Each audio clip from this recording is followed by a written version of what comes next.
गणेश उत्सवाच्या आधी लोकांना थोडं सुद्धा वाटत नव्हतं की इथं विसर्जन होऊ शकतं. जालनेकरांना वाटू लागली की देवीचं विसर्जन इथं होऊ शकेल का नाही. छाती एवढं पाणी होतं आणि हे पाणी जर मला वाटतं हा जर तलाव फुटला असता तर हजारो घरं इथं जे आहेत त्या घरामध्ये पाणी घुसलं असतं. इथं पाण्याला आम्ही वाट करून देत आमच्या प्लॉटमध्ये पाणी इथून सोडलं आणि आज तुम्ही बघता इथं एक थेंब सुद्धा पाणी नाहीये. टीका करणाऱ्यांनी टीका करत राहावी. टीका अशी होती की 19 कोटी पाण्याखाली गेलेत. दिसतंय तुम्हाला पाण्याखाली काय आहे. ताण नाही राहिला, नाही तर फार लई अडचण होत होती. आता एवढं काम भारी केलं त्याच्या माझ्यापाशी त्यांच्यासाठी आज शब्द कमी पडायचे.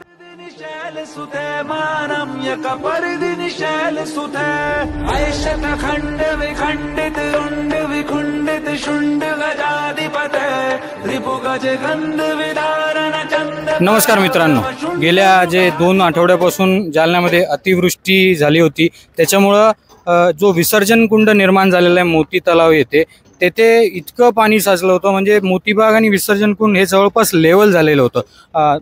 कालपर्यंत देखील हीच परिस्थिती होती.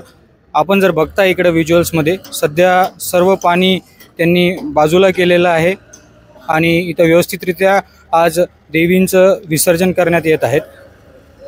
असं वाटलं नव्हतं की इथे म्हणजे देवीचं विसर्जन शक्य होईल, कारण की इतकं पाणी साचलेलं होतं आणि पावसाचं प्रमाण पाहता असं वाटत नव्हतं की इथं दुर्गादेवींचं विसर्जन करण्यात येईल. परंतु जे आमदार अर्जुनराव खोतकर यांनी विजनरी प्लॅनमधून आपल्या विजनमधून जे एक विसर्जन कुंडाची जी संकल्पना आणली होती, गणपती विसर्जनाच्या पूर्वी देखील असं वाटत होतं की हा निर्माण होतो का नाही होतो, पण त्यांनी शर्थीचे प्रयत्न केले. महापालिकेने त्याला चांगली साथ दिली आणि इतकं सोयीस्कर न भूतो न भविष्यत ती कधी झालं नाही असं विसर्जन गणपती बाप्पांचं इथे झालं. एकही गालबोट लागला नाही, कोणतीही विपरीत घटना घडलेली नाही.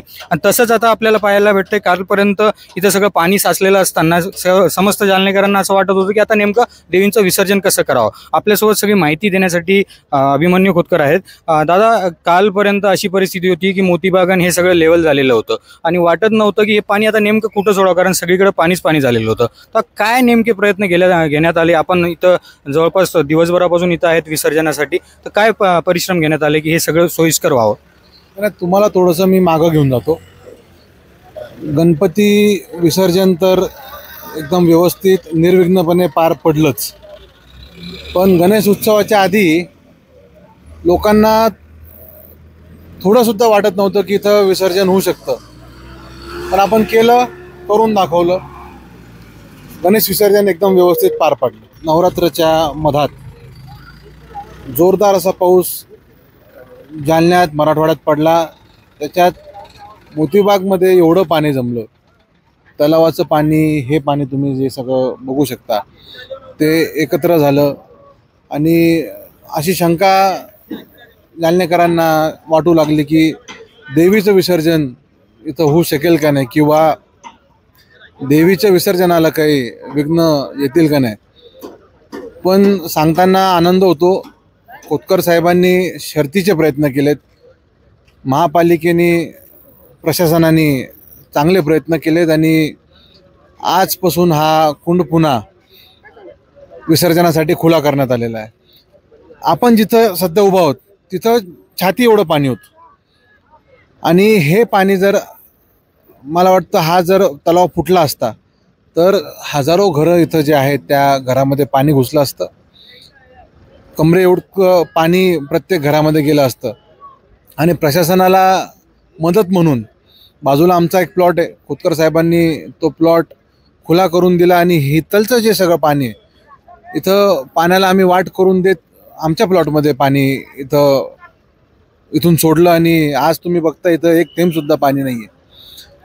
मला वाटतं जालनेकरांच्यासाठी किंबहुना विकासाचं विजन घेऊन खोतकर साहेब नेहमीच अग्रेसर असलेले आहेत आणि आज तुम्ही तुमच्या डोळ्यांनी हे बघत आहात.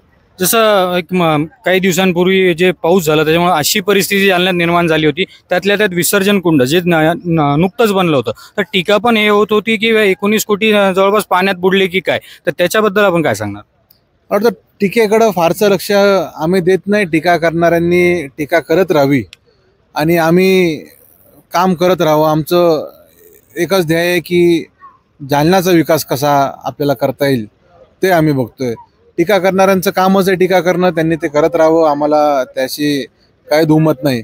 पण जसं तुम्ही म्हणालात की टीका अशी होती की 19 कोटी पाण्याखाली गेलेत. दिसतंय तुम्हाला पाण्याखाली काय आहे?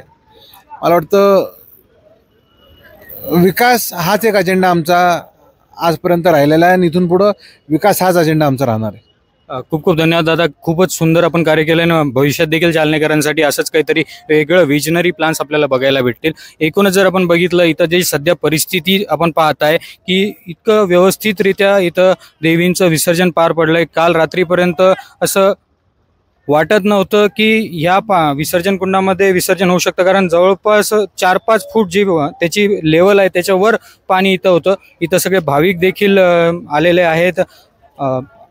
जसं आपण इथं विसर्जनासाठी आलात असं वाटत नव्हतं काल की विसर्जन होईल, पण इतकं सोयीस्कर इतकं सोयीनं इथं देवींचं म्हणा बाप्पांचं म्हणा विसर्जन होतंय. तर काय सांगणार याबद्दल आपण? आमचे अर्जुन भाऊ खोतकर यांनी फारच व्यवस्था केली, छान एकदम बढिया करून टाकली एकदम.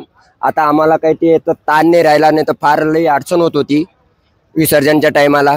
गणपतीची बाप्पाची आमची मायची आमची आता एवढं काम भारी केलं त्याच्या माझ्यापाशी त्यांच्यासाठी आज हे शब्द कमी पडायचे. जसं आपण पाहताय नक्की शब्द कमी पडत आहेत. हे काहीतरी एक वेगळं विजन घेऊन जेव्हा आपण काही निर्माण कार्य करतो तेव्हा हे असलं काही बघायला भेटत असतं. आपण पाठीमागे देखील बघताय. आपण आपल्या फॅमिलीसोबत जर आपल्याला टाइम स्पेंड करायचा आहे तरी देखील आम्ही दर्शकांना सांगतो की 80% या विसर्जन कुंडाच्या एरियाचं काम झालेलं आहे. जवळपास 20% काम अजून देखील बाकी राहिलेलं आहे. विसर्जन जिथं होतंय ते संपूर्ण कंप्लीट झालेलं आहे आणि आजूबाजूचं परिसर देखील ब्युटिफिकेशन केलं जाणार आहे. त्यामुळे आपल्याला आपल्या फॅमिलीसोबत एक क्वालिटी टाइम स्पेंड करण्यासाठी खूपच एक सुंदर अशी इथं जागा निर्माण झालेली आहे. आणि अभिमन्यू खोतकर यांनी जसं आपल्याला माहिती देताना सांगितलं की इथलं पाणी त्यांनी कशा प्रकारे स्वतःचा जो इथं प्लॉट आहे त्याच्यातून त्यांनी वाट करून दिली आणि शेवटी त्यांनी एक करून दाखवलं की जे कोणाला वाटत नव्हतं की इथं देवीचं विसर्जन पुन्हा होऊ शकेल, कारण अशी परिस्थिती होती, तर त्यांनी ते इथं करून दाखवलं. आपण सगळे जे चित्र बघतात हे मोती तलाव येथील विसर्जन कुंडाचं आहे. मी अनुप राठी, आपण पाहत आहात पार्श्वभूमी डिजिटल.